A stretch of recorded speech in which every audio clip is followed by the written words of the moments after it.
Alright, this is a video of a rear differential oil change.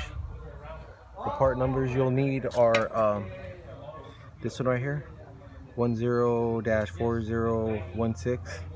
One of them is a GM number and the other one's the AC Delco number, so that's what you need. Approximately 4 of these. It's OEM synthetic axle lubricant, right?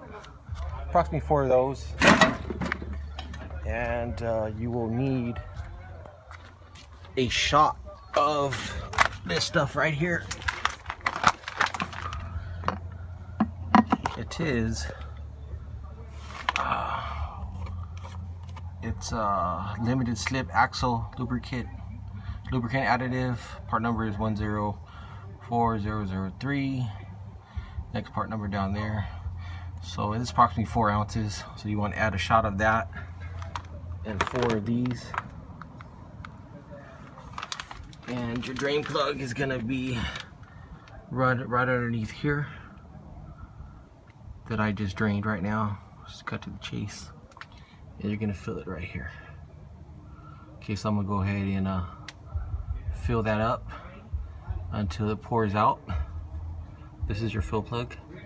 And after that, you cap it up. Thanks, bye.